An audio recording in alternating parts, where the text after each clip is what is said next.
Hello. There we go. My bad, I'm usually the tech person here, and how could I let that slide? Hi, everyone. Hello, hello, and thank you for joining us for Red Books Day 2024. It's one of our favorite holidays here at the People's Forum, and we can't thank you enough for being here tonight, for choosing to spend your evening celebrating left literature with us, and for taking the time to listen and learn. If this is your first Red Books Day, welcome. We have a table out front with all the book swaps, so if you brought books today to share, feel free to drop them on the table or maybe find yourself a new book. Upstairs, we're also finishing up screen printing, and of course, our cafe is offering like red velvet cake. I saw a tres leches thing. You should definitely check it out. But besides all of that, Red Books Day is an international day of solidarity with left literature, celebrated by hundreds of thousands of people across the globe. And while we celebrate today, Red Books Day also has very sober beginnings. It emerged at a moment when comrades in India were being targeted by the right, with left bookstores, authors, publishers, and texts all facing brutal repression, and an Indian communist leader, Govind Pansare, was assassinated for his work and impact. It became clear that there needed to be a show of solidarity and advocacy for left texts. And so, a few years later, Red Books Day was born, and its chosen day became the publication day of the Communist Manifesto, which is one of the most widely translated books in history. And that fact itself demonstrates the internationalism and relevance of its ideas worldwide. And so, 4 Red Books Days later, organizations, artists, bookstores, publishers, and working people from India to Turkey to Slovenia to South Africa to Brazil to Venezuela — you should see my phone, it's blowing up all day yesterday because all the time zones — they're all declaring their unwavering commitment to left text, rational thought, and the movements that they sustain. And so here at the People's Forum, we loved left books so much that we made our own bookstore and press, which you passed on your way in, and started publishing them ourselves at 1804 Books. And so it only follows that we celebrate Red Books Day each year alongside our fellow left readers around the world. And so each year, we read through the Communist Manifesto together, as do thousands of others around the world. But actually this year, we will only read the first chapter, sorry. It was really difficult to cut down the readings we're doing today, which is a really good problem to have. But we are doing it so that we can offer a few new texts to study that will ground us in our fight for liberation today. I lost my page. Okay. Red Books Day isn't just about the Communist Manifesto. Red Books Day is expansive. It invites us to consider all of the monumental texts in our lives that have moved us to action, to building a better world, to committing ourselves to liberation. And what better model for us than the writing of Claudia Jones? Yeah, give it up for Claudia Jones. If you haven't heard of Claudia Jones before, she was a West Indian-born black communist, a card-carrying member of and leader of the Communist Party USA, a writer, a journalist, a cultural worker, an organizer. The list goes on and on. And the reward she received for her steadfast commitment to working-class liberation was exile. The US government deported her to Britain for her membership in the party and for her works and beliefs. But even in her exile, Claudia Jones never stopped fighting for a better world. She went on to found the West Indian Gazette, the first major black newspaper in England, and also started the now famous Notting Hill Carnival to celebrate the Caribbean diaspora. We'll be reading some of her work today, some things you may have read before, but mostly ones you may not have heard about. And each teaches us a lesson we can carry with us today that resonates deeply with our current struggles. And you can find them if you scan the QR codes on your seats. If you can't find them, they're also scattered across the table, but you can follow along on your phones in terms of the readings and selections we've done. The first selection, An End to the Neglect of the Problems of the Negro Woman, offers us an analysis of the unique position of black women in the struggle, their absolute indispensability to the movement, as well as the limitations imposed on their organizing by capitalism. It is a call to build unity, not just because of our feelings, but because that unity is absolutely essential to victory against our common oppressors. Then we'll also hear a letter she wrote from Ellis Island while she was being held for trial before her deportation, where she calls for mass mobilization in response to this injustice, a call we hear now as we continue to take to the streets for Palestine each week. We move on to an article she wrote when a Black woman was appointed as a delegate to the UN, and a delegate who she quickly identifies as a puppet for US imperialism despite the color of her skin. We ourselves have watched US Ambassador to the UN, Linda Thomas Greenfield, veto a ceasefire in Gaza not once, but twice, revealing that her and the US's loyalties lie with death and not with life. And then we'll move on to 3 more readings. We'll listen as she reviews a film about Cuba and its revolution, as she challenges the Communist Party of Britain to adapt and develop an anti-colonial analysis in their work. And then we'll end today's reading with her testament to the court as she bravely stood in defense of communism in the US. And so all of these works are a reminder to us to remain steadfast and fearless and relentless in our fight for international working class liberation. And it is a reminder that we don't stand only in defense of left thought. We are also on the attack, expanding our reach, producing and sharing more revolutionary thought with every breath we have, with every page we write. And so, to kick us off, I'll start at the end, because it's hard to let a Red Books Day go without reading the final words of the Communist Manifesto, and because we're only reading the first chapter, we won't get to that part. But as I read them, I also read it as a call to action. As we listen to Marx and Engels, and as we listen to Claudia Jones tonight, we should be reminded that each word is a call, a challenge to us to build revolution, to organize wherever we are. And so, the end. In short, the communists everywhere support every revolutionary movement against existing social and political order of things. In all these movements, they bring to the front, as the leading question in each, the property question, no matter what its degree of development at the time. Finally, they labor everywhere for the union and agreement of the democratic parties of all countries. The communists disdain to conceal their views and aims. They openly declare that their ends can be attained only by the forcible overthrow of all existing social conditions. Let the ruling classes tremble at a communistic revolution. The proletarians have nothing to lose but their chains. They have a world to win. Working peoples of all countries? Unite! Working peoples of the world? Awesome. We'll start.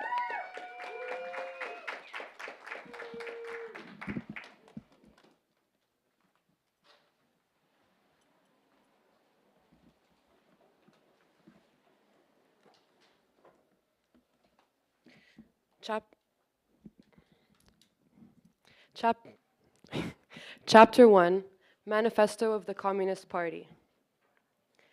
A specter is haunting Europe, the specter of communism.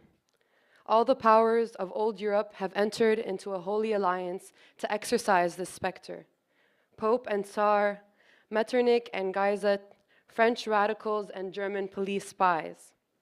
Where is the party in opposition that has not been decried as communistic by its opponents in power?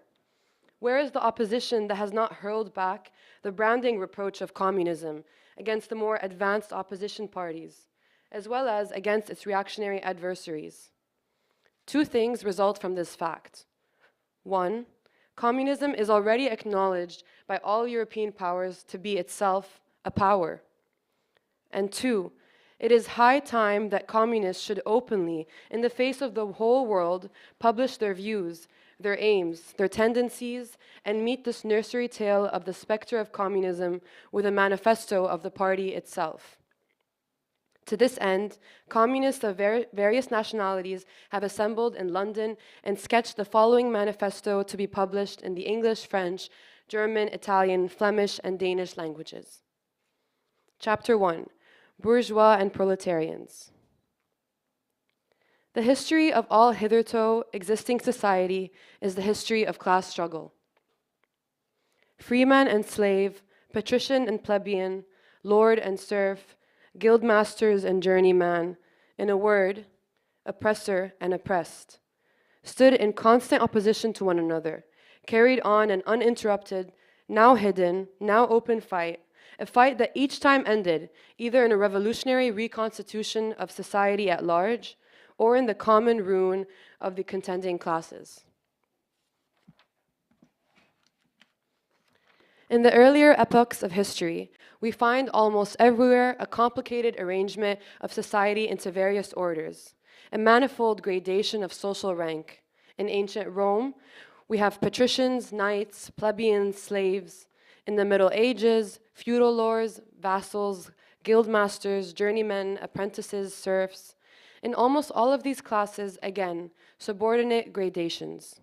The modern bourgeois society that has sprouted from the ruins of feudal society has not done away with class antagonisms.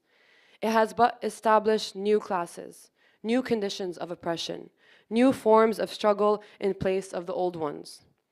Our epoch, the epoch of the bourgeoisie, possesses, however, this distinct feature. It has simplified class antagonisms. Society as a whole is more and more splitting up into two great hostile camps, into two great classes directly facing each other, bourgeoisie and proletariat. From the serfs of the Middle Ages sprang the chartered burghers of the earliest towns. From these burgesses, the first elements of the bourgeoisie were developed.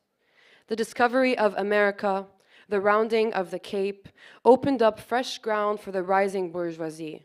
The East Indian and Chinese markets, the colonization of America, trade with the colonies, the increase in the means of exchange and in commodities generally, gave to commerce, to navigation, to industry, an impulse never before known, and thereby to the revolutionary element in the tottering feudal society, a rapid development.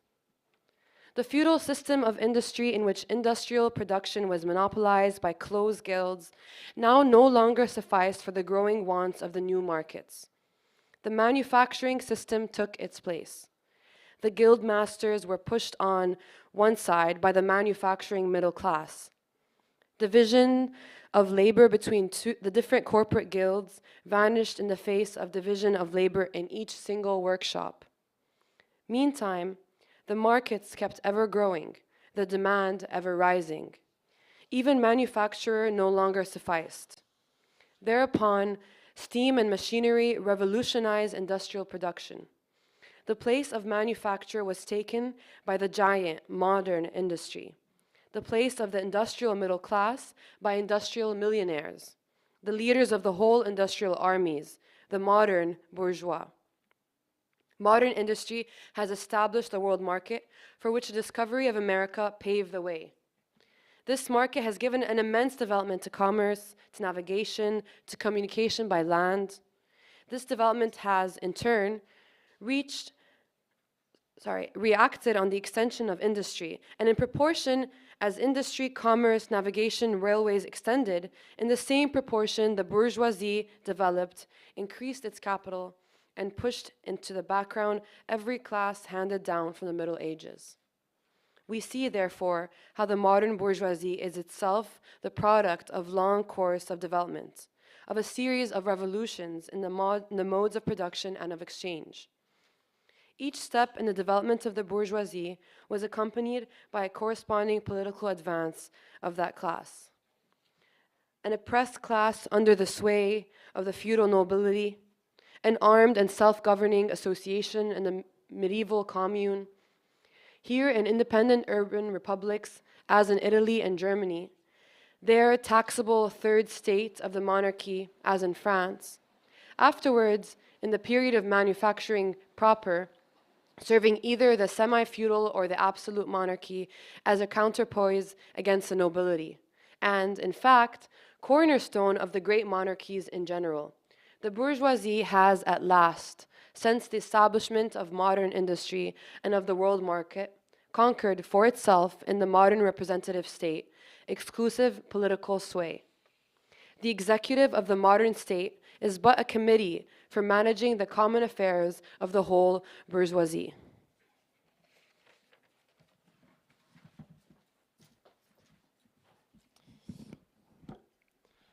The bourgeoisie historically has played a most revolutionary part. The bourgeoisie, wherever it has got the upper hand, has put an end to all feudal, patriarchal, idyllic relations. It has pitilessly torn asunder the motley feudal ties that bound man to his natural superiors, and has left remaining no other nexus between man and man than naked self-interest, than callous cash payment. It has drowned the most heavenly ecstasies of religious fervor, of chivalrous enthusiasm, of Philistine sentimentalism, in the icy water of egotistical calculation. It has resolved personal worth into exchange value, and in the place of numberless, indefensible chartered freedoms has set up that single unconscionable freedom, free trade. In one word, for exploitation, veiled by religious and political illusions, it has substituted naked, shameless, direct, brutal exploitation. The bourgeoisie has stripped of its halo every occupation hitherto honored and looked up to with reverent awe. It has converted the physician, the lawyer, the priest, the poet, the man of science into its paid wage laborers. The bourgeoisie has torn away from the family its sentimental veil and has reduced the family relation to a mere money relation. The bourgeoisie has disclosed how it came to pass that the brutal display of vigor in the Middle Ages, which reactionaries so much admire, found its fitting complement in the most slothful indolence. It has been the first to show that man's activity can bring what man's activity can bring about. It has accomplished wonders far surpassing Egyptian pyramids, Roman aqueducts, and Gothic cathedrals. It has conducted expeditions that put in the shade of all former exoduses of nations and crusades. The bourgeoisie cannot exist without constantly revolutionizing the instruments of production, and thereby the relations of production, and with them the whole relations of society. Conservation of the old modes of production in unaltered form was, on the contrary, the first condition of existence for all earlier industrial classes. Constant revolutionizing of production, uninterrupted disturbance of all social conditions, everlasting uncertainty and agitation distinguish the bourgeois epoch from all earlier ones. All fixed, fast-frozen relations, with their train of ancient and venerable prejudices and opinions, are swept away. All newly formed ones become antiquated before they can ossify. All that is solid melts into air, all that is holy profaned, and man is at last compelled to face with sober senses his real conditions of life and his relations with his kind. The need of a constantly expanding market for its products chases the bourgeoisie over the entire surface of the globe. It must nestle everywhere, settle everywhere, establish connections everywhere. The bourgeoisie has, through its exploitation of the world market, given a cosmopolitan character to production and consumption in every country. To the great chagrin of reactionists, it has drawn from under its feet of industry the national ground on which it stood. All old established national industries have been destroyed or are daily being destroyed. They are dislodged by new industries, whose introduction becomes a life and death question for all civilized nations, by industries that no longer work up indigenous raw material, but raw material drawn from the remotest zones. Industries whose products are consumed not only at home but in every quarter of the globe. In places of the old wants satisfied by the production of the country, we find new wants, requiring for their satisfaction the products of distant lands and climes. In place of old local and national seclusion and self-sufficiency, we have intercourse in every direction, universal interdependence of nations. And as in material, so in intellectual production. The intellectual creations of individual nations become common property. National one-sidedness and narrow-mindedness become more and more impossible, and from the numerous national and local literature there arises a world literature. The bourgeoisie, by the rapid improvement of all instruments of production, by the immensely facilitated means of communication, draws all, even the most barbarian nations, into civilization. The cheap prices of commodities are the heavy artillery with which it batters down all Chinese walls, with which it forces the barbarians' intensely obstinate hatred of foreigners to capitulate. It compels all nations, on pain of extinction, to adopt the bourgeois mode of production. It compels them to introduce what it calls civilization into their midst, i.e., to become bourgeois themselves. In a word, it creates a world after its own image.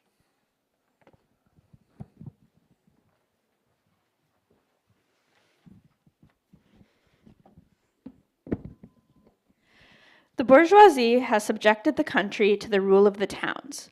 It has created enormous cities, has greatly increased the urban population as compared with the rural, and has thus rescued a considerable part of the population from the idiocy of rural life. Just as it has made the country dependent on the towns, so it has made barbarian and semi-barbarian countries dependent on the civilized ones, nations of peasants on nations of the bourgeois, and the East on the West. The bourgeois keeps more and more doing away with the scattered state of the population, of the means of production, and of property. It has agglomerated population, centralized the means of production, and has concentrated property in a few hands. The necessary consequence of this was political centralization. Independent or but loosely connected provinces with separate interests, laws, governments, and systems of taxation became lumped together in one nation, with one government, one code of laws, one national class interests, one frontier, and one customs tariff. The bourgeoisie, during its rule of scarce 100 years, has created more massive and more colossal productive forces than have all preceding generations together. Subjection of nature's forces to man, machinery, application of chemistry to industry and agriculture, steam navigation, railways, electric telegraphs, clearing of whole continents for cultivation, canalization of rivers, whole populations conjured out of the ground. What earlier century had even a presentiment that such productive forces slumbered in the lap of social labor? We see then the means of production and of exchange, on whose foundation the bourgeoisie built itself up, were generated in feudal society. At a certain stage in the development of these means of production and exchange, the conditions under which feudal society produced and exchanged, the feudal organization of agriculture and manufacturing industry, in one word, the feudal relations of property became no longer compatible with the already developed productive forces. They became so many fetters.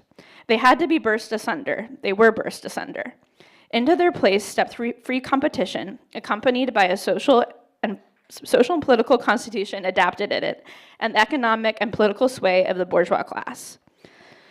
A similar movement is going on before our own eyes. Modern bourgeois society, with its relations of production, of exchange, and of property, a society that has conjured up such gigantic means of production and of exchange, is like the sorcerer who is no longer able to control the powers of the netherworld, whom he has called up by his spells.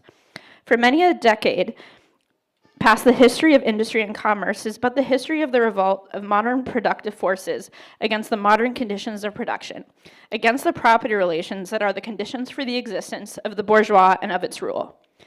It is enough to mention the commercial crises that by their periodical return put the existence of the entire bourgeois society on its trial, each time more threateningly. In these crises, a great part not only of the existing products, but also of the previously created productive forces are periodically destroyed. In these crises, there breaks out an epidemic that in all earlier epochs would have seemed an absurdity, the epidemic of overproduction. Society suddenly finds itself put back into a state of momentary barbarism. It appears as if a famine, a universal war of devastation, has cut off the supply of every means of subsistence. Industry and commerce seem to be destroyed. And why? Because there is too much civilization, too much means of subsistence, too much industry, too much commerce. The productive forces at the disposal of society no longer tend to further the development of the conditions of bourgeois property. On the contrary, they have become too powerful for these conditions, by which they are fettered, and so soon as they overcome these fetters, they bring disorder into the whole of bourgeois society, endanger the existence of bourgeois property. The conditions of bourgeois society are too narrow to comprise the wealth created by them. And how does the bourgeoisie get over these crises? On the one hand, by enforced destruction of a mass of productive forces, on the other, by the conquest of new markets, and by the more thorough exploitation of the old ones.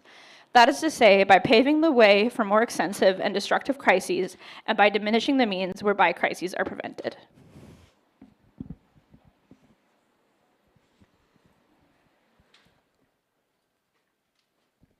Thanks.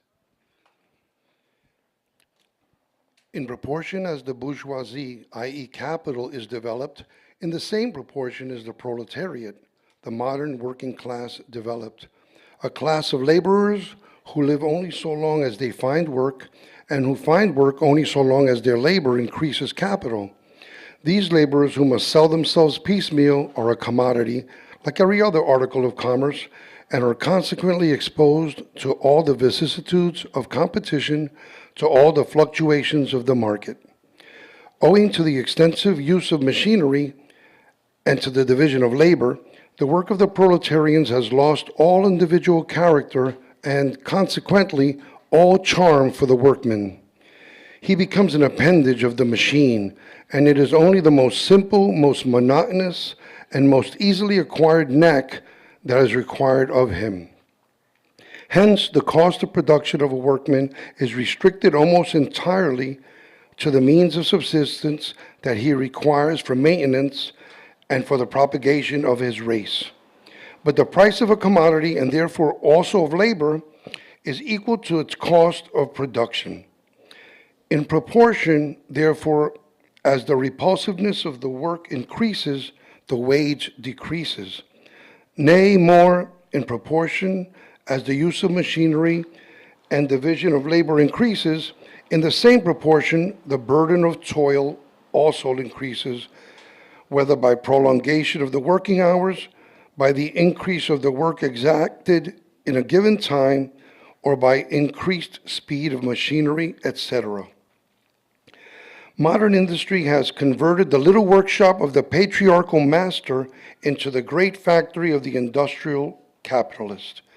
Masses of laborers crowded into the factory are organized like soldiers. As privates of the industrial army, they are placed under the command of a perfect hierarchy of officers and sergeants. Not only are they slaves of the bourgeois class and of the bourgeois state, they are daily and hourly enslaved by the machine, by the overlooker, and above all, by the individual bourgeois manufacturer himself.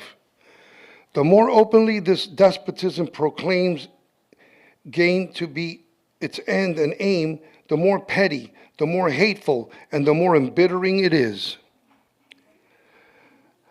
The less the skill and exertion of strength implied in manual labor, in other words, the more modern industry becomes developed, the more is the labor of men superseded by that of women. Differences of age and sex have no longer any distinctive social validity for the working class.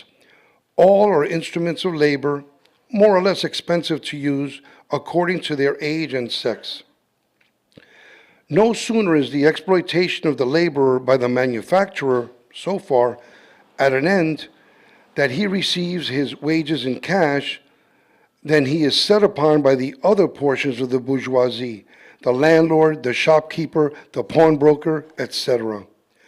The lower strata of the middle class, the small tradespeople, shopkeepers and retired tradesmen, generally the handcraftsmen and peasants, all these sink gradually into the proletariat, partly because their diminutive capital does not suffice for the scale on which modern industry is carried on, and is swamped in the competition with the large capitalists, partly because their specialized skill is rendered worthless by new methods of production. Thus, the proletariat is recruited from all classes of the population. The proletariat goes through various stages of development. With its birth begins its struggle with the bourgeoisie. At first, the contest is carried on by individual laborers, then by the work people of a factory, then by the operative of one trade in one locality against the individual bourgeois who directly exploits them. They direct their attacks not against the bourgeois conditions of production, but against the instruments of production themselves. They destroy imported wares that compete with their labor. They smash to pieces machinery. They set factories ablaze. They seek to restore by force the vanquished status of the workmen of the Middle Ages. At this stage, the laborers still form an incoherent mass scattered over the whole country and broken up by their mutual competition. If anywhere they unite to form more compact bodies, this is not yet the consequence of their own active union, but of the union of the bourgeoisie, which class, in order to attain its own political ends, is compelled to set the whole proletariat in motion, and is moreover yet, for a time, able to do so. At this stage, therefore, the proletarians do not fight their enemies, but the enemies of their enemies, the remnants of absolute monarchy, the landowners, the non-industrial bourgeois, the petty bourgeois. Thus, the whole historical movement is concentrated in the hands of the bourgeoisie, Every victory so obtained is a victory for the bourgeoisie. Workers of the world unite.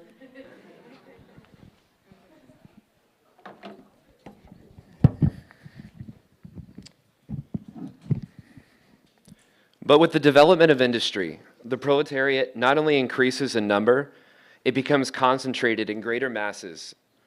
Its strength grows, and it feels that strength more. The various interests and conditions of life within the ranks of the proletariat are more and more equalized, in proportion as machinery obliterates all distinctions of labor, and nearly everywhere reduces wages to the same low level. The growing competition amongst the bourgeois and the resulting commercial crises make the wages of the workers ever more fluctuating. The increasing improvement of machinery, ever more rapidly developing, makes their livelihood more and more precarious. The collisions between individual workmen and individual bourgeois take more and more of the character of collisions between two classes. Thereupon, the workers begin to form combinations, trade unions, against the bourgeois. They clubbed together in order to keep up the rate of wages. They found permanent associations in order to make provision beforehand for these occasional revolts. Here and there, the contest breaks out into riots. Now and then, the workers are victorious, but only for a time. The real fruit of their battle lies not in the immediate result, but in the ever-expanding union of the workers. This union is helped on by the improved means of communication that are created by modern industry, and that place the workers of different localities in contact with one another. It was just this contact that was needed to centralize the numerous local struggles, all of the same character, into one national struggle between classes. But every struggle is a political struggle, and that union, to attain which the burghers of the Middle Ages and their miserable highways required centuries, the modern proletarian, thanks to railways, achieves in a few years. This organization of the proletarians into a class, and consequently into a political party, is continually being upset again by the competition between the workers themselves. But it ever rises up again, stronger, firmer, mightier. It compels legislative recognition of particular interests of the workers by taking advantage of the divisions amongst the bourgeois itself. Thus, the 10 Hours Bill in England was carried. Altogether, collisions between the masses of the old society further, in many ways, the course of development of the proletariat. The bourgeoisie finds itself involved in a constant battle, at first with the aristocracy, later on with those portions of the bourgeoisie itself whose interests have become antagonistic to the progress of industry. At all time with the bourgeois of foreign countries. In all of these battles, it sees itself compelled to appeal to the proletariat, to ask for help and thus to drag it into the political arena. The bourgeoisie itself, therefore, supplies the proletariat with its own elements of political and general education. In other words, it furnishes the proletariat with weapons for fighting the bourgeoisie. Further, as we've already seen, entire sections of the ruling class are, by the advance of industry, precipitated into the proletariat, or at least threatened in their conditions of existence. These also supply the proletariat with fresh elements of enlightenment and progress. Finally, in times when the class struggle nears the decisive hour, the progress of disillusion going on within the ruling class, in fact within the whole range of old society, assumes such a violent, glaring character that a small section of the ruling class cuts itself adrift and joins the revolutionary class, the class that holds the future in its hands.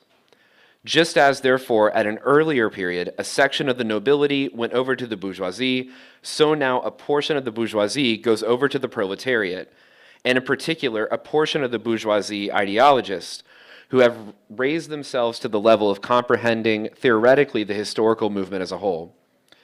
Of all the classes that stand face to face with the bourgeoisie today, the proletariat alone is a really revolutionary class. The other classes decay and finally disappear in the face of modern industry. The proletariat is its special and essential product. The lower middle class, the small manufacturer, the shopkeeper, the artisan, the peasant, all of these fight against the bourgeoisie to save from extinction their existence as fractions of the middle class. They are therefore not revolutionary but conservative. Nay, more, they are reactionary, for they try to roll back the wheel of history. If by chance they are revolutionary, they are only so in view of their impending transfer into the proletariat. They thus defend not their present but their future interests. They desert their own standpoint to place themselves at that of the proletariat.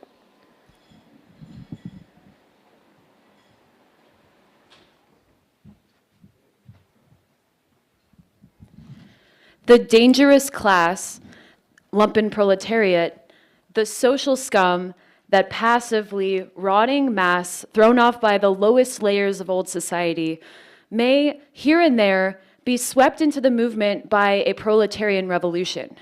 Its conditions of life, however, prepare it far more for the part of a bribed tool of reactionary intrigue.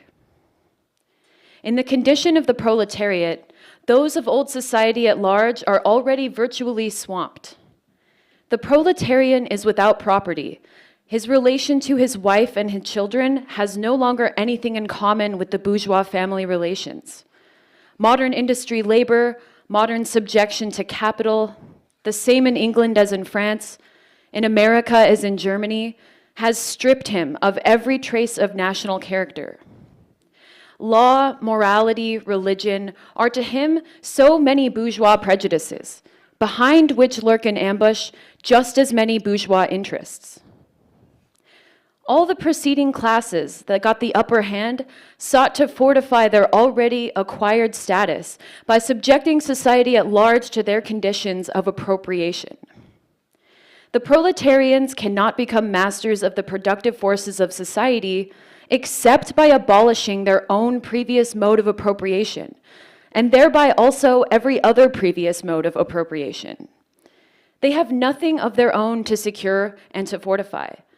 Their mission is to destroy all previous securities for and insurances of individual property. All previous historical movements were movements of minorities, or in the interest of minorities. The proletarian movement is the self-conscious, independent movement of the immense majority, in the interest of the immense majority. The proletariat, the lowest stratum of our present society, cannot stir, cannot raise itself up without the whole superincumbent strata of official society being sprung into the air. Though not in substance, yet in form, the struggle of the proletariat within the bourgeoisie, with the bourgeoisie, is at first a national struggle. The proletariat of each country must, of course, first of all, settle matters with its own bourgeoisie. In depicting the most general phases of the development of the proletariat, we traced the more or less veiled civil war raging within existing society up to the point where that war breaks out into open revolution, and where the violent overthrow of the bourgeoisie lays the foundation for the sway of the proletariat. Hitherto, every form of society has been based, as we have already seen, on the antagonism of oppressing and oppressed classes.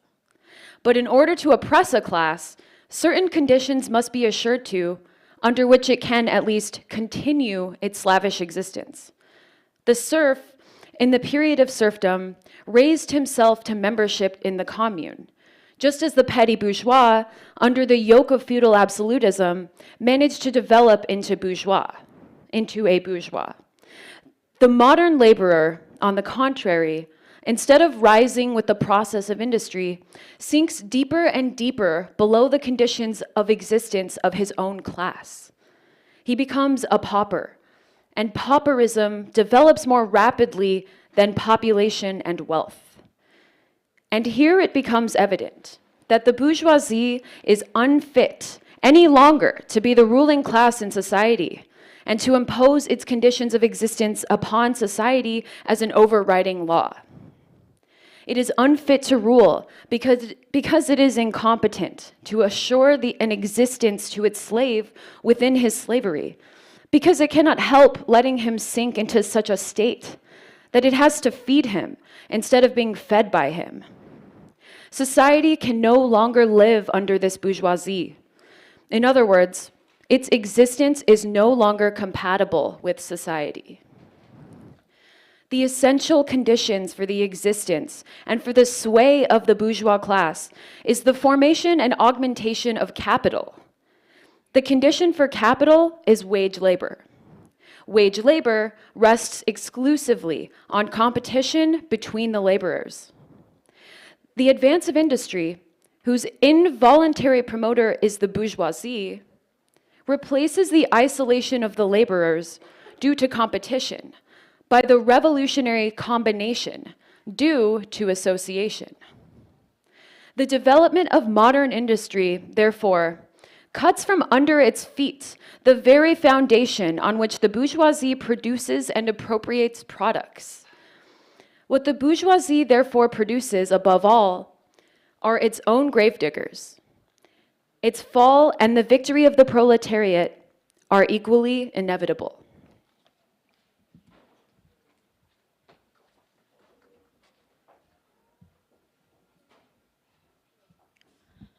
An End to the Neglect of the Problems of the Negro Woman by Claudia Jones. Yeah. An outstanding feature of the present stage of the Negro liberation movement is the growth in the militant participation of Negro women in all aspects of the struggle for peace, civil rights, and economic security. Symptomatic of this new militancy is the fact that Negro women have become symbols of many present-day struggles of the Negro people. This growth of militancy among Negro women has profound meaning, both for the Negro liberation movement and for the emerging anti-fascist, anti-imperialist coalition. To understand this militancy correctly, to deepen and extend the role of Negro women in the struggle for peace and for all interest, working class and the Negro people, means primarily to overcome the gross neglect of the special problems of Negro women. This neglect has too long permeated the ranks of the labor movement generally, of left progressives, and also of the Communist Party. The most serious assessment of these shortcomings by progressives, especially by Marxist-Leninists, is vitally necessary if we're to help accelerate this development and integrate Negro women in the progressive and labor movement and in our own party. The bourgeoisie is fearful of the militancy of the Negro woman, and for good reason. The capitalists know far better than many progressives seem to know that once Negro women undertake action, the militancy of the whole Negro people, and thus of the anti-imperialist coalition, is greatly enhanced. Historically, the Negro woman has been the guardian, the protector of the Negro family. From the days of the slave traders down to the present, the Negro woman has had the responsibility of caring for the needs of the family, of militantly shielding it from the blows of Jim Crow insults, of rearing children in an atmosphere of lynch terror, segregation, and police brutality, and of fighting for an education for the children. The intensified oppression of the Negro people, which has been the hallmark of the post-war reactionary offensive, cannot therefore but lead to an acceleration of the militancy of the Negro woman. As mother, as Negro, and as worker, the Negro woman fights against the wiping out of the Negro family, against the Jim Crow ghetto existence, which destroys the health, morale, and the very life of millions of her sisters, brothers, and children. Viewed in this light, it is not accidental that the American bourgeoisie has intensified its oppression, not only of the Negro people in general, but of Negro women in particular. Nothing so exposes the drive to fascization in the nation as the callous attitude which the bourgeoisie displays and cultivates towards Negro women.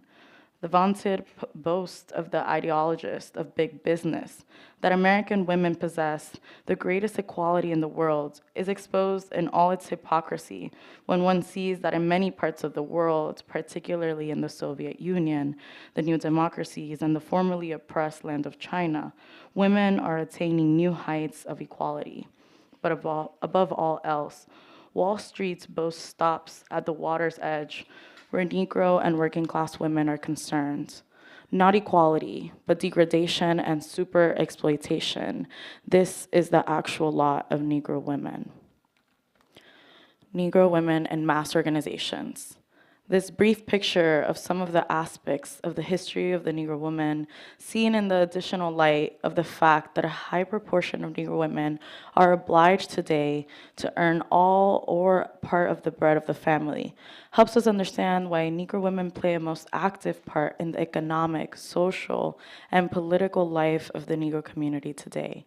Approximately 2.5 million Negro women are organized in social, political, and fraternal clubs and organizations.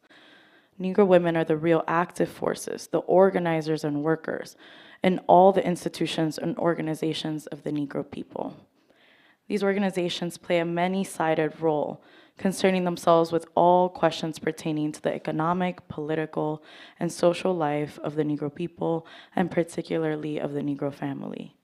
The disdainful attitudes which are sometimes expressed that Negro women's organizations concern themselves only with charity work must be exposed as of chauvinistic derivation, however subtle, because while the same could be said of many organizations of white women, such attitudes fail to recognize the special character of the role of Negro women's organization. This approach fails to recognize the special function which Negro women play in these organizations, which over and above their particular function seek to provide social services denied to Negro youth as a result of the Jim Crow lynch system in the United States.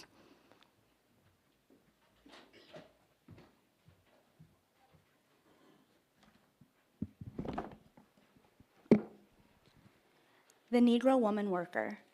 The negligible participation of Negro women in progressive and trade union circles is thus all the more startling. In union after union, even in those unions where large concentrations of workers are Negro women, few Negro women are to be found as leaders or active workers. The outstanding exceptions to this are the Food and Tobacco Workers Union and the United Office and Professional Workers Union. But why should these be exceptions? Negro women are amongst the most militant trade unionists. The sharecroppers' strikes of the 1930s were spark-plugged by Negro women. Subject to the terror of the landlord and white supremacists, they waged magnificent battles together with Negro men and white progressives in that struggle of great tradition led by the Communist Party. Negro women played a magnificent part in the pre-CIO days in strikes and other struggles, both as workers and as wives of workers, to win recognition of the principle of industrial unionism in such industries as auto, packing, steel, etc.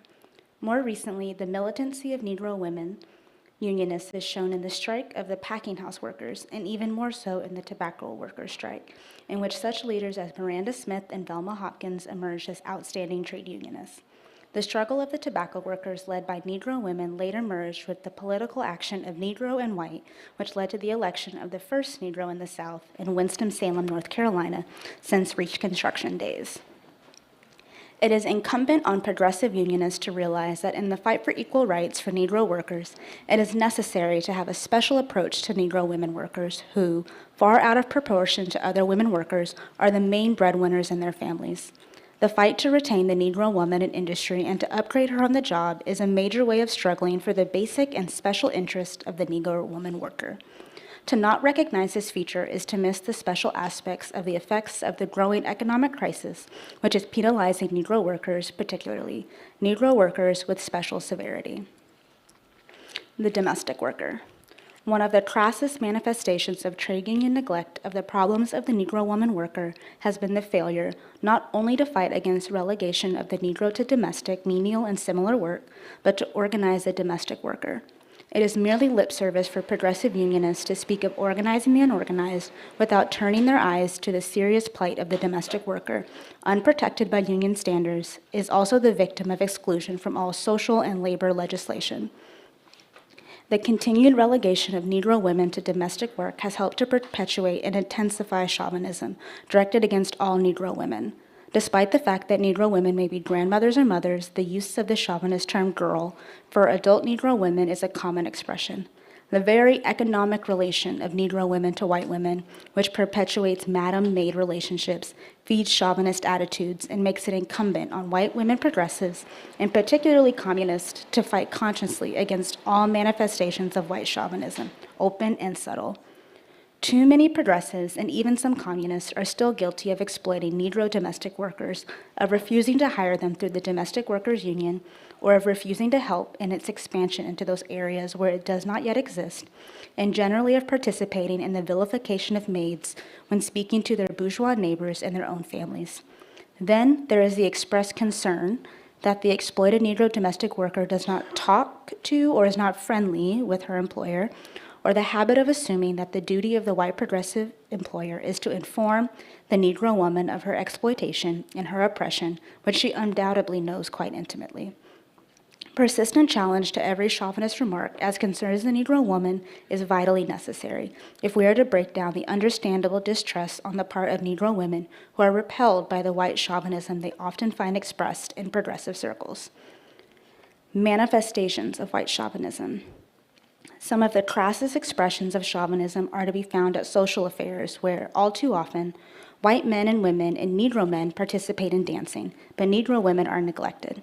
The acceptance of white ruling class standards of desirability for women, such as light skin, and the failure to extend courtesy to Negro women and to integrate Negro women into organizational leadership are other forms of chauvinism. Another rabid aspect of the Jim Crow oppression of the Negro woman is expressed in the numerous laws which are directed against her as regards property rights, intermarriage, originally designed to prevent white men in the South from marrying Negro women, and laws which hinder and deny the right of choice, not only to Negro women, but Negro and white men and women.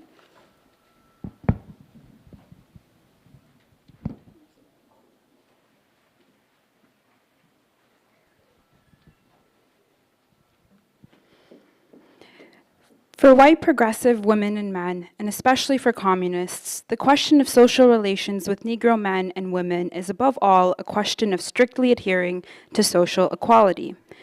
This means ridding ourselves of the position which sometimes finds certain progressives and communists fighting on the economic and political issues facing the Negro people, but drawing the line when it comes to social intercourse or intermarriage. To place the question as a personal and not a political matter when such questions arise is to be guilty of the worst kind of social democratic, bourgeoisie liberal thinking as regard the Negro question in American life. It is to be guilty of imbibing the poisonous white chauvinist theories of a Bilbo or a Rankin. Similarly, too, with regard to guaranteeing the security of children.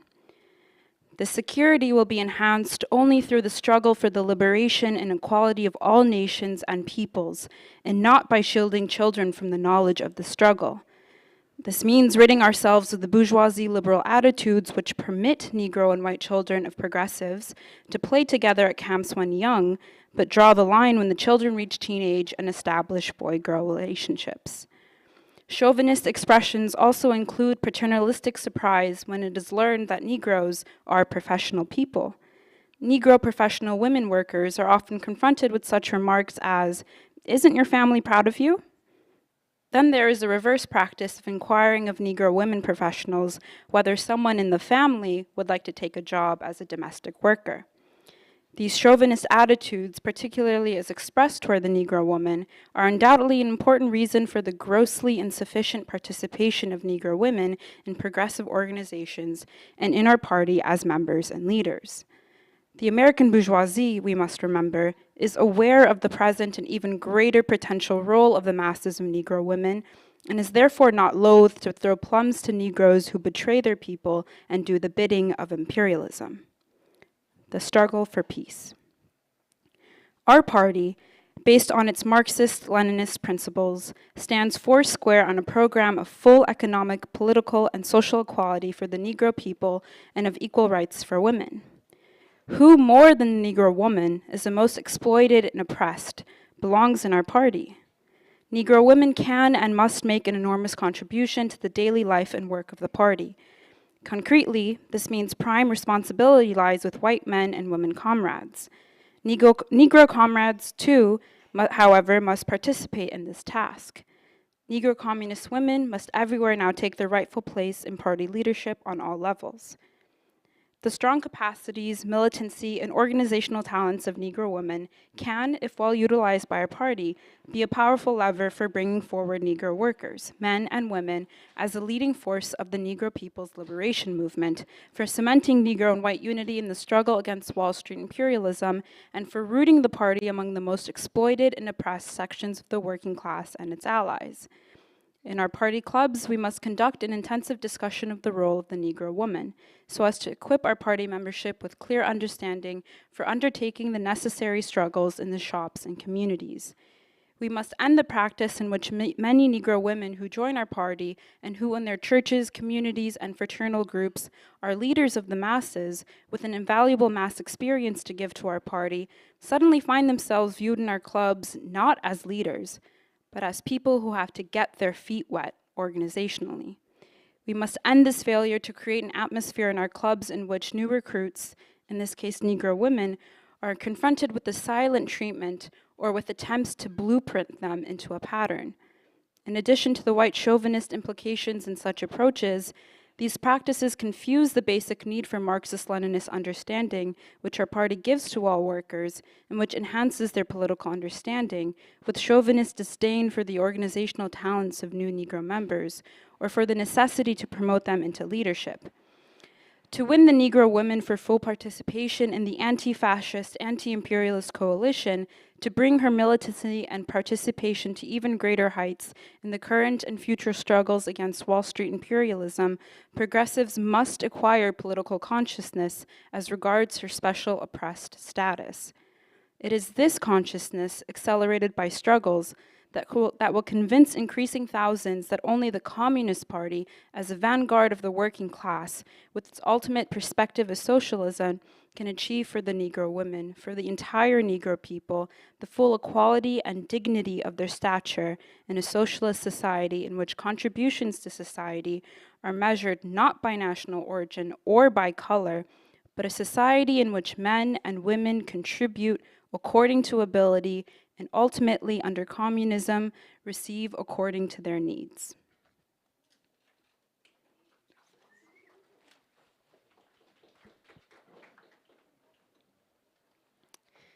This is letter from Ellis Island.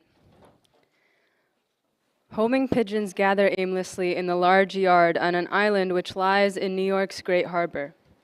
Occasionally, a homing pigeon flies in from the bay dotted with white caps, and the pigeons scatter.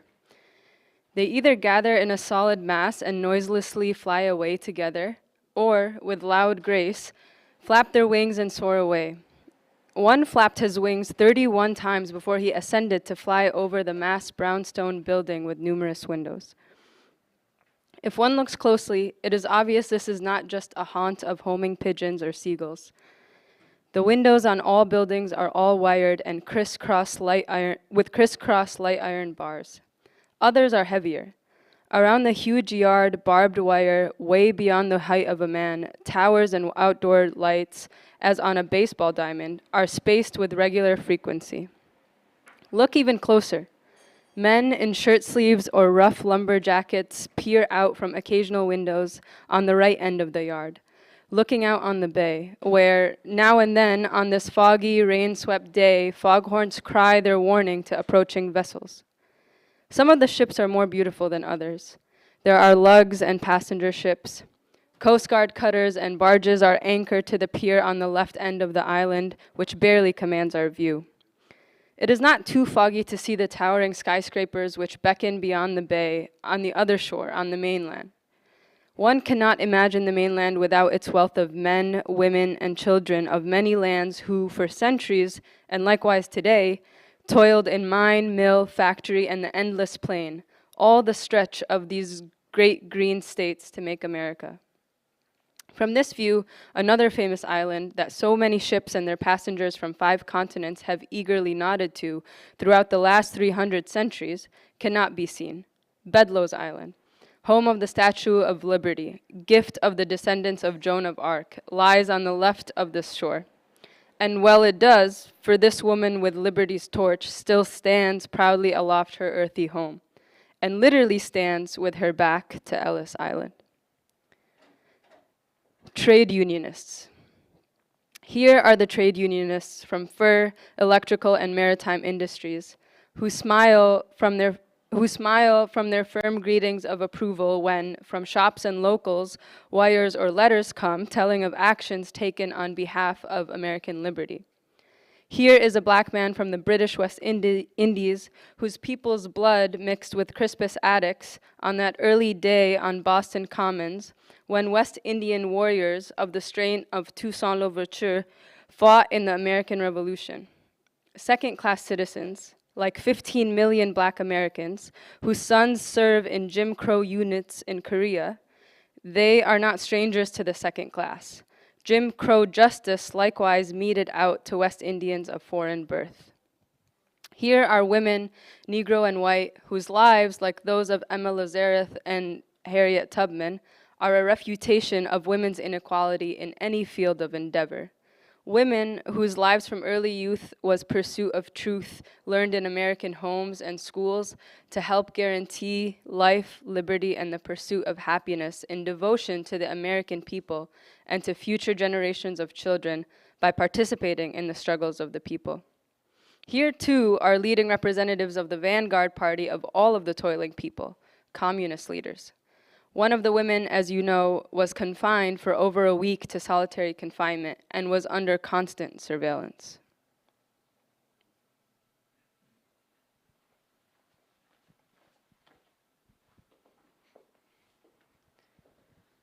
Devotion to struggle. All 17 here are examples of devotion to the struggles of the labor movement, in the fight for black rights, against discrimination and lynching, in the fight for democracy, in our efforts on behalf of the peace and security of the people. And some hold beliefs that only under a socialist society can these rights be finally secured. There's a Spanish American, a Ukrainian American, an Italian American, a Greek American, and Jewish Americans, descendants of Haim Solomon and Giuseppe Garibaldi, and the people of Simón Bolívar and La Pasionaria, San Martín. They are proud and honored descendants of these heroes and heroines. Why are we here, on this notorious island of tears, so close to Liberty's statue, where we have always been in mind, spirit, and action?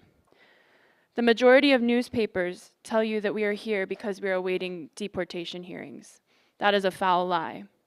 Like many others now incarcerated, we have been out on bail for various periods of time, pending disposition of deportation proceedings launched against us. Many of us have had no hearings or legal examinations of any kind. We have never been confronted with any evidence or made familiar with any crime alleged or charged against us. Nor have any of us been informed or charged with the slightest infraction of the terms of our release on bail. Nevertheless, the government has rearrested us without due process of law and seeks to assign us to a virtual lifelong imprisonment on Ellis Island. Mass struggle. I feel, and I'm sure all the rest do likewise, that legal struggles, important as they are, and we feel our attorneys and the American Committee for Protection of Foreign-Born are doing a heroic job, are incidental to the mass struggle to free us. We can and must win the right to remain free on bail. We must and can win the right to our citizenship, the onus of which legal lack is on the Department of Justice and its Immigration Service, who denied us naturalization purely on the grounds of our conscience, our beliefs, and our ideas. But no law or decree can whittle away or pierce by one iota our convictions and loyalty to America's democratic and revolutionary traditions. We are American, each and every one of us, similarly persecuted not by accident of birth, but by choice. We yield to no one in laying claim to being true patriots. Everyone asks in letters which have begun to come in what they can do for us. Of course, it is welcome to receive mail here. We look forward to it. We are being sent packages of food, candy, papers, including my favorite, The Daily Worker, fruit, and books. Our conditions are the conditions of imprisonment, of being denied absolute liberty. We won the right after imprisonment, after protest, for the women to move from the hot box of a room and to be together during the days with the men. The heat was unbearable for Rose Nelson Lightcap, longest confined of the women, And what with Betty Gannett's sinus and fear for a flaring up of my bronchitis, the change was necessary, hazardous as it was to our health. What we want is out, freedom. What we want is aid. Aid morally, financially, and above all by mass protests and action. To the mass campaign of the American Committee for Protection of the Foreign-Born by the trade unions, the Black people.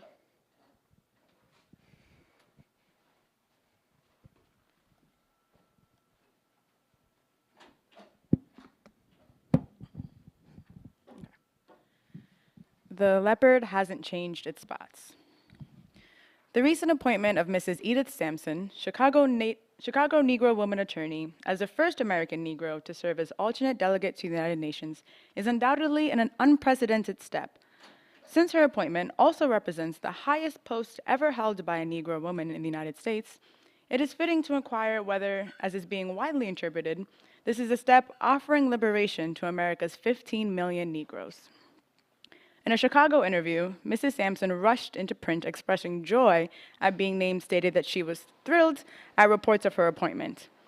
What occasioned Mrs. Sampson's thrill at being named to this high international post?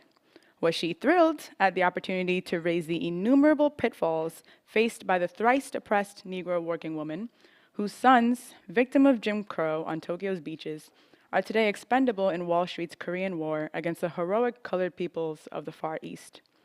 Was she thrilled, perhaps, at the opportunity through the United Nations to raise the case of Mrs. Rosa Lee Ingram, mother of 14 children, falsely imprisoned for over 3 years in a foul Georgia jail for defending her dignity against the assault to her person by a KKK landlord? It appears that Mrs. Sampson's source of pleasure stemmed from quite another source. Hastening to guarantee herself and aligning herself with the tenor of press reports that appointment of a Negro would counteract Soviet propaganda regarding racial discrimination in the US, she declared, "I would be glad to refute such propaganda. There are pitfalls for our race in this country, of course, but they are not as the Kremlin would like to picture them." As the record would later show, the true pitfalls for our race, which she claims as her concern, have nowhere been really pictured by Edith Sampson. Perhaps this explains why she rushed with such haste to jump on the now lucrative anti-Soviet bandwagon. It is in this context the question as to the real reason for her appointment, as to whether her appointment is a step towards integration of the Negroes in American life, undoubtedly can be answered. In the candid assertion of Wall Street's bipartisan press, then slavishly mouthed by bought sections of the Negro press, a Negro woman is appointed to the United Nations as an alternate delegate, not by virtue of constitutional right and ability, but to counteract Russian propaganda. Who else but a racist-minded imperialist crew could brazenly couch as the basis for a Negro appointee to a world body such a justification on racial grounds to counteract Russian propaganda? It is the essence of imperialist contempt to assume that Negroes can be fooled so easily. That a Negro may lend herself to this assumption does not make it any less contemptuous. One is known by the company he keeps. That Mrs. Sampson's colleagues will be John Foster Dulles and John Sparkman, white supremacist poll tax Alabama senator on the General Assembly of the UN, only further exposes the questionable motives of her integration. But there is still another side to Mrs. Sampson's appointment. It is acknowledgement that American propaganda of equality, opportunity, and free enterprise is suffering from serious setbacks despite the Niagara voice of America broadcasts to Africa, India, and China, and Korea too, where wanton murderous bombings of Korean women and children take place by B-29s. For here the people have heard of Rose Lee Ingram, the Martinsville 7, Willie McGee, and the Trenton 6. They have heard of the killing of FEPG the day after the unjust Korean War was launched on Truman's unilateral order, which is bringing death to millions of colonial colored peoples. They laugh in their cups at the State Department's assertion, in denial of a passport to Paul Robeson, that racial discrimination is a family affair. The very assertion, therefore, that Mrs. Sampson's appointment is to counteract Russian propaganda is an unwitting admission that racial discrimination in the U.S. was never, and is not, and cannot be a family affair. Millions of darker peoples know that the touchstone of America's sincerity in the world affairs is the status of its Negro citizens. They will know, as will millions of Negro men and women, that this Truman appointment in no ways offers liberation to Negro citizens. They will know that the leopard has not changed its spots.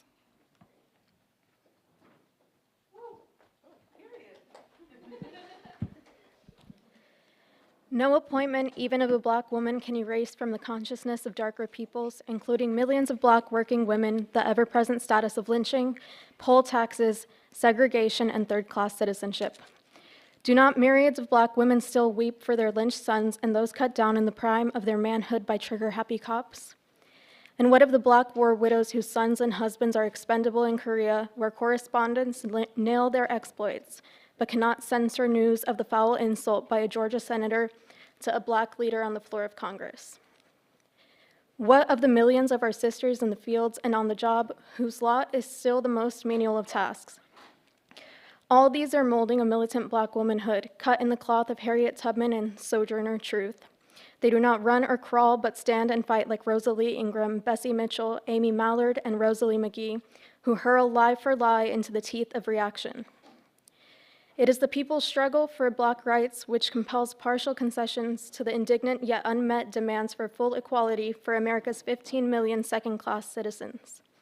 Hence, the appointment of a Black woman to stay this rising cry of militant Black womanhood who are everywhere demanding peace and equality now for their families. Hence, the effort to win Black support for anti-Soviet, pro-imperialist intervention and an atomic world war of conquest.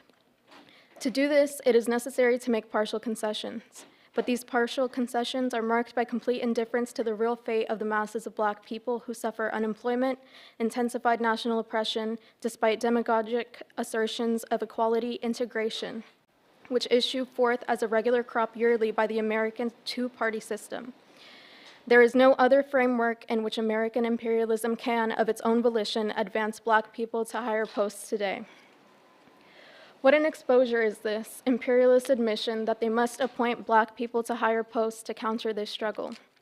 To put it in other words, it is an exposure of the oft-used lying imperialist charge that we communists use the Black question to advance our own aims.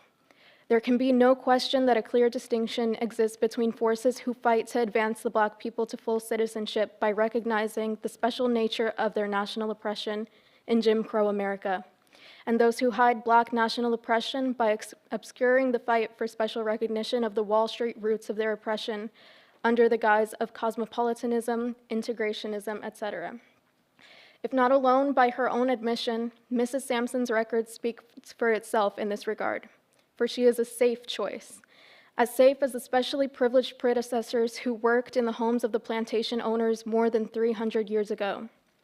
Not safe enough, to be sure, to be a full-fledged UN delegate. Even this distinction, slight though it appears, corresponds to the exact status of Black citizens in the United States, which actually is a second-class status. The test for the candidates is a simple one. Within such a context, it is simply that once they achieve such posts, there must be no betrayal of Black rights. Let us ask of Mrs. Sampson, will she fight for peaceful mediation in the present Korean conflict in the General Assembly, for inviting both sides in Korea to the UN meeting? Will she fight for genuine human rights, the basis of which is self-determination in the first place for the oppressed colonial peoples of the earth? Will she allow the Dixiecrat John Sparkman to speak for American equality and opportunity without challenge? Does she know, for instance, that between VJ Day and today, American imperialism has provided arms and succeeded in killing over 2 million colored peoples in the dirty wars in Malaya, Vietnam, and Indochina, to say nothing of Greece and Korea? Nor does such struggle to guarantee integration of Black women into all phases of life begin and end with top public posts. Such integration should ever more militantly be fought for by all sections of Black people and their white allies to guarantee integration of Black women into trade union posts on all levels, into mass organizations of men and women, and in community elective posts of all kinds. A second precondition, likewise, is the leadership and support given in Black communities to the programs of mass organizations of Black women. Only thus can the Black people and their advanced labor progressive white allies raise Black women from their degraded level of third-class citizenship achieve victories for the Black liberation struggle today, and save their sons from the degradation of imperialist war and fascism.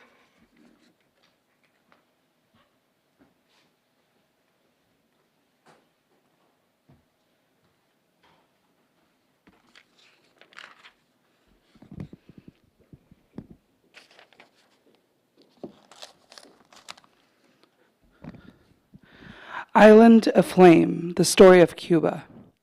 Something in the real story of Cuba has been told in the magnificent TV series on Cuba. But for the most complete and graphic story yet filmed of this new Caribbean socialist country, termed on discovery by Columbus as the most beautiful land human eyes have yet seen, one must see the new superbly produced Soviet film of Cuba entitled Island Aflame. Social transformation. Told simply, warmly, and intensely in intensely human scenes, the viewer sees the transformation of the lives of the Cuban people in this pearl of Achilles, whose motto is Patria or Muerte, or homeland or death. How a people is fused into fighters for social advance. How they come to be aware of the life of the seasonal sugarcane worker who barely subsists and must migrate, can be changed into a new social system, ushered in, the fruits of people's labor be theirs to enjoy and build upon. How a fearless and courageous leadership of the original 26th of July movement, with its assault on the Moncada, a U.S.-ruled military bastion with a toxin for revolutionary struggle led by Fidel Castro and his comrades, is effectively told and related to the story of Cuba, Island Aflame. 8-year fight. Through the eyes of a youth, you see somewhere the fabulous beauty of Cuba's rich, subtropical, mineral-rich, arable land, and its even more beautiful, multiracial, now free people, much like the West Indies in composition. The film depicts the heroic 8-year struggle in the rugged Sierra Maestra Mountains, led by Fidel and the revolutionaries, unquestionably supported by the Cuban people. The downfall of the U.S. puppet Batista, who abducted the great wealth and shared the spoils of the people's labor, was merely a matter of time. Old Cuba. It was a Cuba where the average per capita income was €2 per week, with the vast majority of people getting much less. Over 1 million people out of close to 6.5 million were then unemployed, or 25% of its population. Only 11% of people drank milk, 4% ate meat, and 2% consumed eggs. The illiteracy rate was 41%. In the countryside, elementary sanitation, even of the most primitive, was unknown. American imperialism ruled Cuba. Its banks dominated its economy. Its warships stood in Havana Harbor, and yet today on Guantanamo base or Cuban soil, ready to pounce and stop a flicker of resistance, and in its steps followed corruption, tyranny, racial discrimination, and foreign domestic domination. Socialist changes. All that is changed now. The great struggle, sacrifice, loss of life, but above all, its socialist program, all reflect the complete identification of its leaders with the people and their needs. Look at the Cuban peasants receiving their plot of land, as the film shows, and ask whether they will ever give this up, ever. See, the women who get this first home inscribe on the wall, "Mi casa es Fidel," or "My home is yours," as if you are a brother, as indeed he is regarded. See, the aged scrawl with pride, her first written letter, trained by teachers whose apprenticeship included a training course in the Sierra Maestra. See, the pride of Cubans' multiracial peoples, Black, mulatto, Chinese, Indian, brown, and white, and ask yourself if it is for imperialist indignity, racial discrimination, and prejudice that they would exchange their liberty. The tourists still go there, but the people are for the first time tourists in their own sun-blessed land. As sure as you sit in your seat, if not on its edge, you will know the earnest-faced young Cuban in his new school will follow Cuba's eminent young leaders and their proud people's militia in her defense, if needs be, today, for the danger still hangs heavy over her revolutionary gains, and surely on her morrow. And for what, if not for you, fought we in the Sierra Maestras? Asked the kind faces of Castro of the young. What indeed? Mexican authorities are stated to have strengthened the coastal and air defenses against smuggler schemes, supported by the USA of secretly unloading weapons and enemies of revolutionary Cuba. The plan is said to be new step-by-step invasion of the Cuban coast by armed conspirators.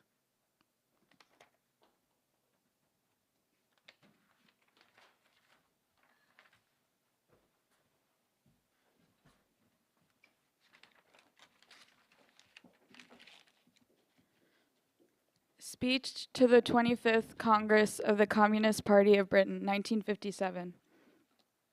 Comrades, it is a great honor to be present as a delegate to this Congress of the Communist Party of Britain. I deem it an honor because I share with all delegates the responsibility for arriving at correct decisions which can help to put our party in Britain on the broad highway to working class unity and socialist consciousness.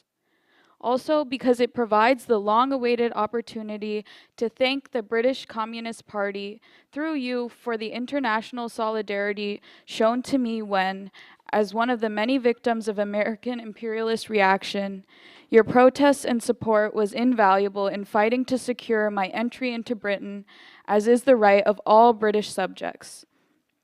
If, therefore, in my first party Congress, I, in turn, address you on the theme of greater solidarity with the struggles of colonial peoples and with the colored workers and peoples in Britain, you will understand that it stems from the first-hand experience and confidence that this party of ours, the British Communist Party, has it within its capacity to make this turn. A needed turn which is in the interest not only of the colonial people, but also in the present and future self-interest of the British working class and people. No other section of our program adopted at this special 25th Congress will be as widely discussed among colonial and ex-colonial people as the section which defines our attitude towards colonial liberation now and in the future. Colonial and particularly colored peoples in Britain will also want to know what policy the Party Congress advances to meet the special problems facing them in the present economic situation, problems which stem from a common origin. The same monopoly capitalists in Britain who exploit the British working class, but who super-exploit the colonies, thereby requiring a joint struggle against the common evil of imperialism. Why is this so? This is so because the imperialist oppressed peoples consider it a prime test of communist sincerity, particularly of white communists from the oldest and biggest imperial power, as to how clearly they differentiate themselves from other social forces on the key question of colonial liberation.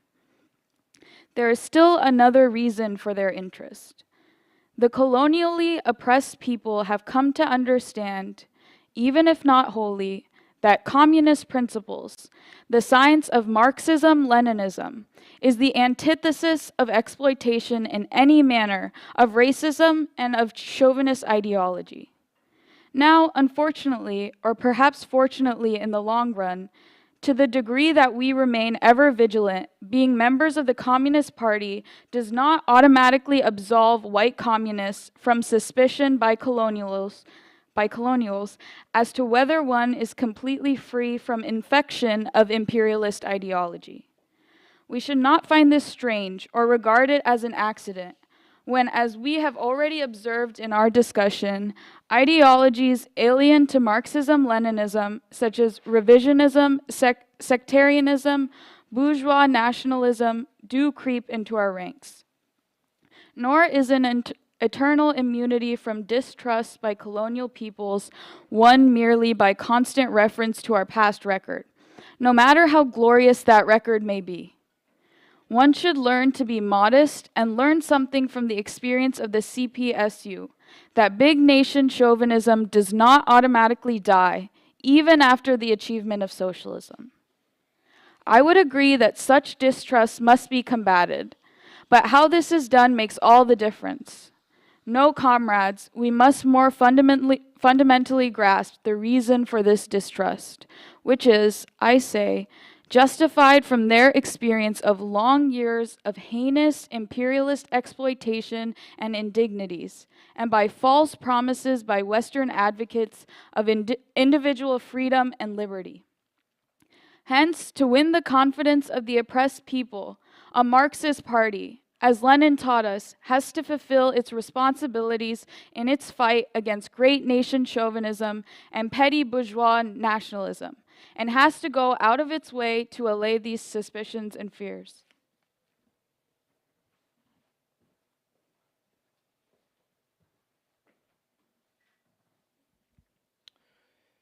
It is not a very wise tactic to seek to allay disquiet, uneasiness, and dissatisfaction by telling those whose experience has taught them otherwise that they're foolish, or to dub them as backward. For in terms of their experience, a well-known African proverb might well apply.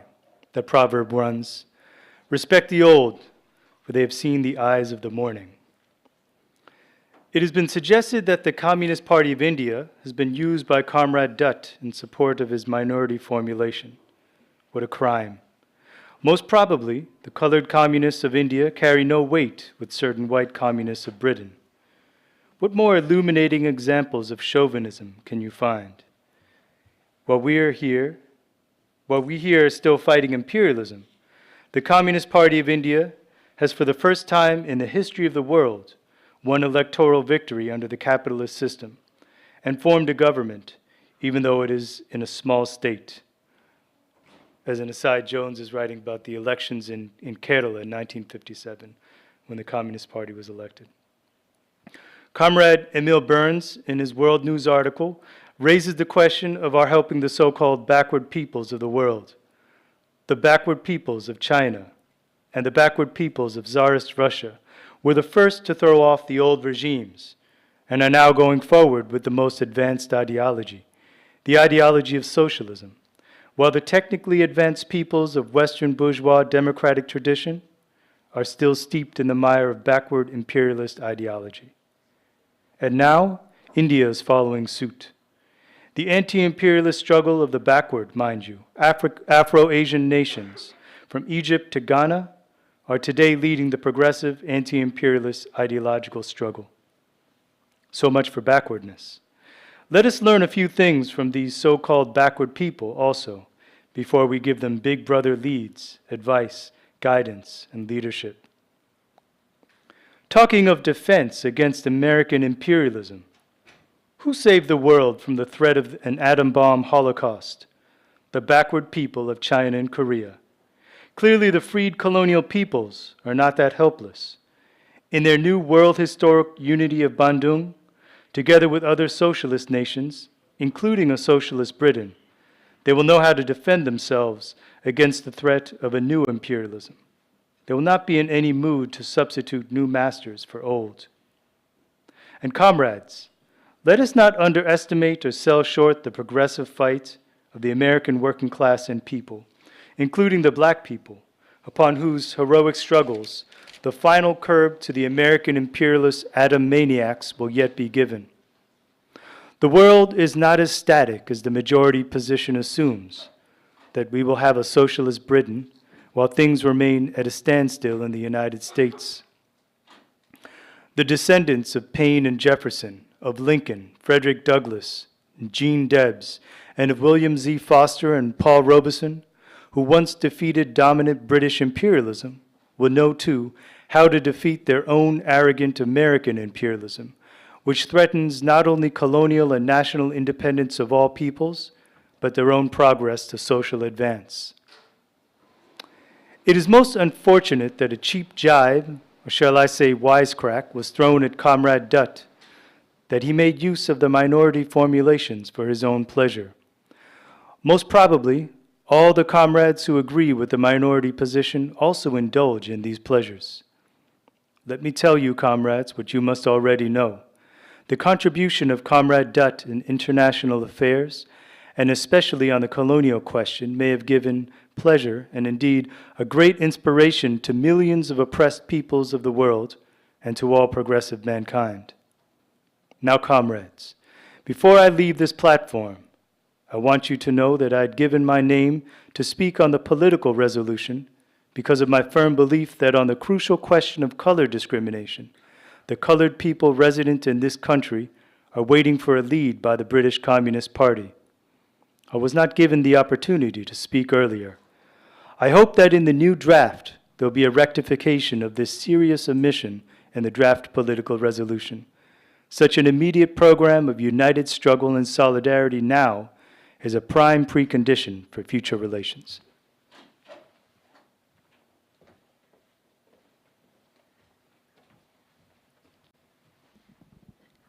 Claudia Jones's defense, 1953. Your Honor, there are a few things I wish to say.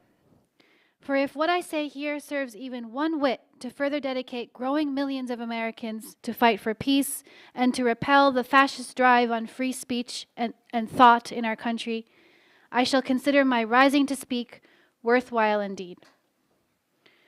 Quite candidly, Your Honor, I say these things not with any idea that what I say will influence your sentence of me. For even with all the power Your Honor holds, how can you decide to mete out justice for the only act to which I proudly plead guilty, and one, moreover, which by your own prior rulings constitutes no crime? That of holding communist ideas, of being a member and officer of the Communist Party of the United States. Will you measure, for example, as worthy of 1 year's sentence, my passionate adherence to the idea of fighting for full, unequivocal equality for my people, the black people, which as a communist I believe can only be achieved allied to the cause of the working class? A year for another vital communist belief, that the bestial Korean War is an unjust war? Or my belief that the peaceful coexistence of nations can be achieved and peace won and struggled for?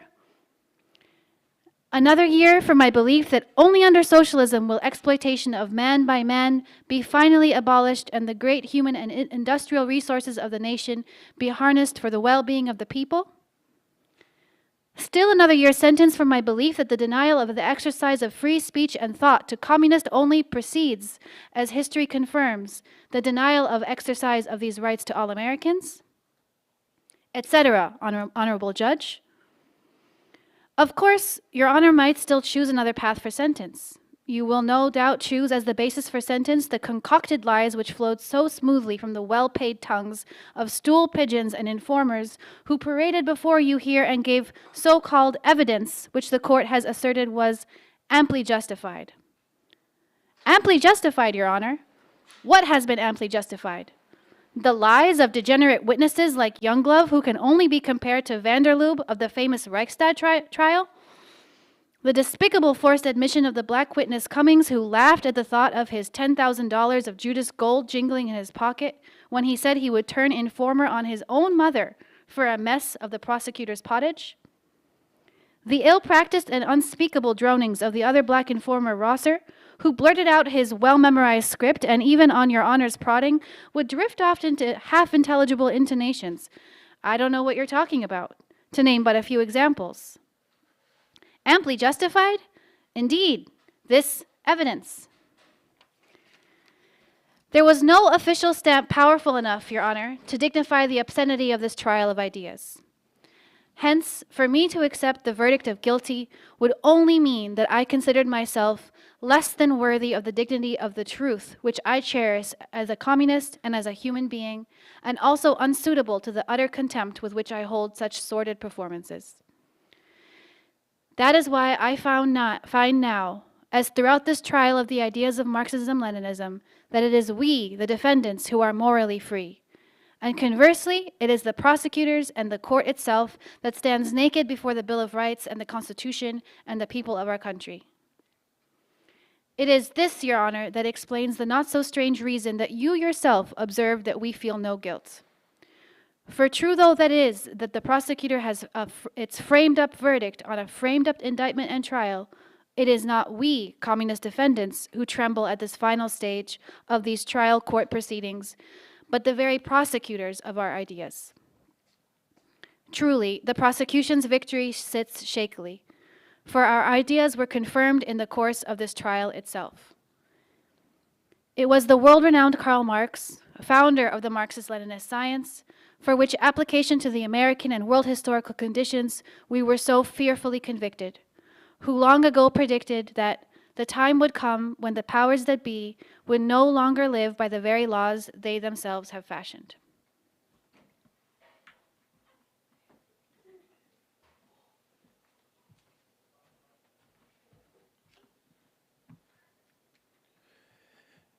In the libraries and great institutions of learning, and yes, Your Honor, particularly in the homes of Negro and white workers, will not such reading, which will not stop with this or any other Smith Act trial, will not men, women, and youth think and ponder that such a time is here?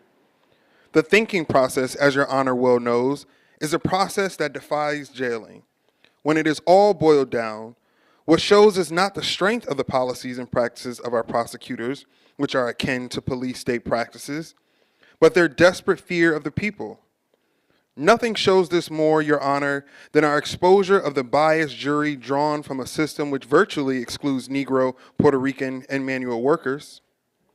This virtual exclusion exists not because of lack of qualifications or even financial hardship, but because of deliberate discrimination based on consciously cultivated white supremacist ruling class prejudice, which sullies our boasted Western culture. This conscious white supremacist prejudice, which Mr. Perry so well pointed out, was shown in the gingerly handling by the prosecutors and oftentimes the court of Achilles' heel of this alleged force and violence charge against us in relation to the Negro question. Introduce a title page to show Claudia Jones wrote an article during the indictment period, but you dare not read even a line of it, even to a biased jury, on which sat a lone Negro juror, there by mere accident, since he was an alternate well through most of the trial.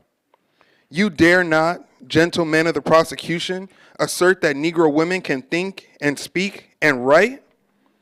Moreover, you dare not read it because the article not only refutes the assertion that the ruling class will ever grant equality to 15 million Negro Americans, but shows that what we are granted is unrequited force and violence, not only in the unpunished barbaric crime of lynching, but in eating, in everyday existence, in living, in the armed forces, in jails, in the denial of land and recreation, yes, even in the nation's cemeteries. The prosecution also canceled out the overt act which accompanied the original indictment of the defendant, Jones, entitled, Women in the Struggle for Peace and Security. And why, Your Honor? It cannot be read, Your Honor. It urges American mothers, Negro women and white, to write, to emulate the peace struggles of their anti-fascist sisters in Latin America, in the new European democracies, in the Soviet Union, in Asia and Africa, to end the bestial Korean War, to stop Operation Killer, to bring our boys home, to reject the militarist threat to embroil us in a war with China, so that their children should not suffer the fate of the Korean babies murdered by napalm bombs of B-29s, nor the fate of Hiroshima. Is all this not further proof that what we were also tried for was our opposition to racist ideas, so integral a part of the desperate drive by the men of Wall Street to war and fascism? One thought pervaded me throughout this trial and pervades me still, and it is this. In the 9.5 months of this trial, millions of children have been born. I speak only of those who live. Will the future of those children, including those of our defendants and even Your Honor's grandchildren, be made more secure by the jailing of 13 men and women communists whose crimes are not criminal acts but advocacy of ideas?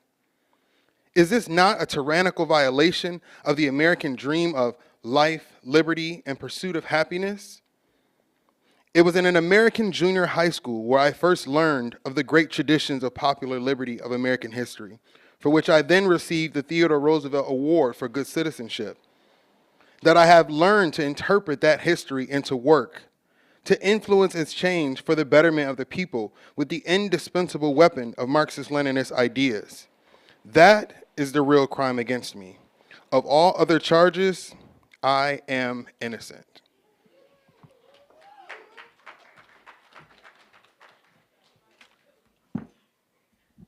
It was here on this soil, and not as Mr. Lane would depict to this court, as a young child of 8 years of age waving revolutionary slogans, that I early experienced experiences which are shared by millions of native-born Black people, the bitter indignity and humiliation of second-class citizenship, the special status which makes a mockery of our government's paraded claims of a quote-unquote free America in a free world for 15 million Black Americans.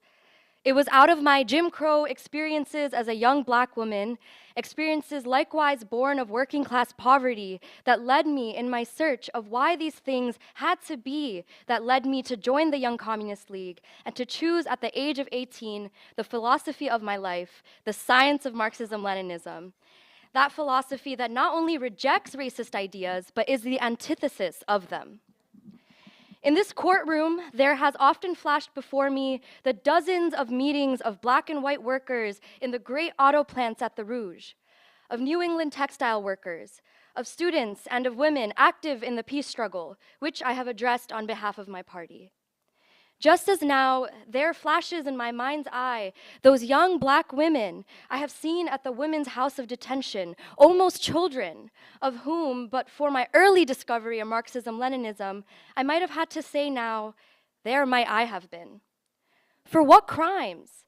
Petty crimes born of poverty, of the ghetto, of Jim Crow living, the crime of being born Black on American soil, of resisting treatment, rebellion against which, unchannelized, became lawless against the very Jim Crow society that perpetrates their lawlessness.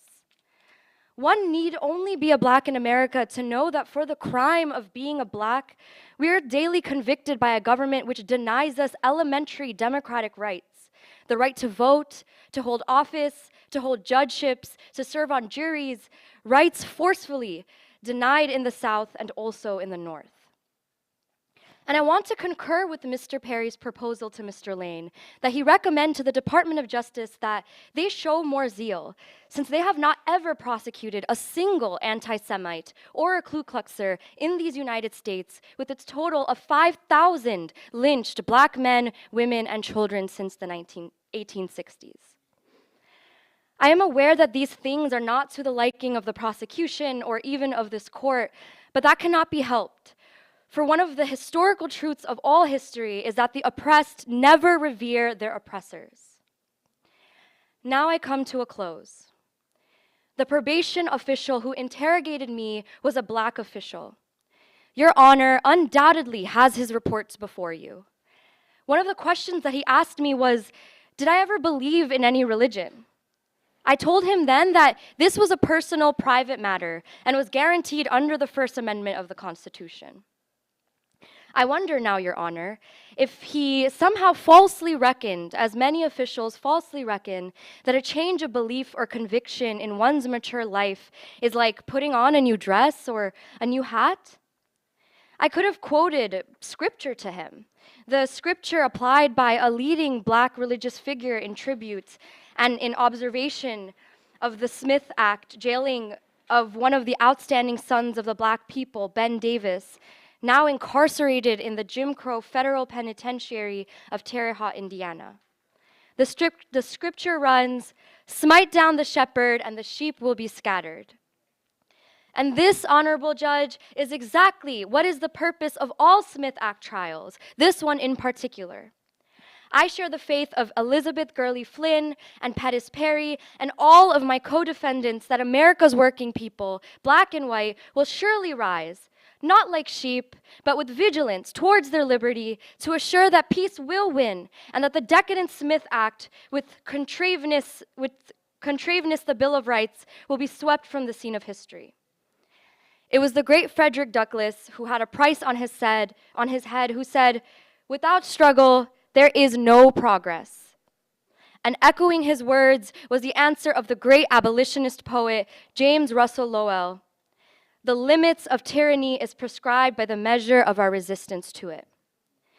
If, out of the struggle, history assesses that I and my co-defendants have made some small contribution, I shall consider my role small indeed. The glorious exploits of anti-fascist heroes and heroines, honored today in all lands for their contribution to social progress, will, just like the role of our prosecutors, also be measured by the people of the United States in that coming day. I have concluded, Your Honor.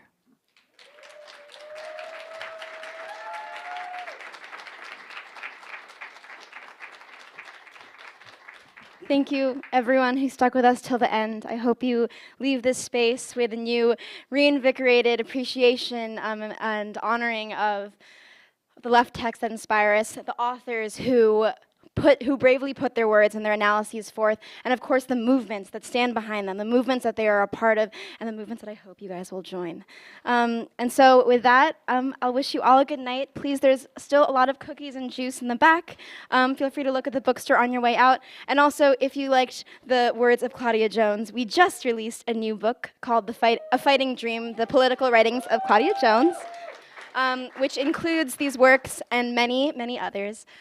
So we encourage you to pre-order it. It's on our website. We should have it here in the next few weeks. But other than that, happy Red Books Day and good night.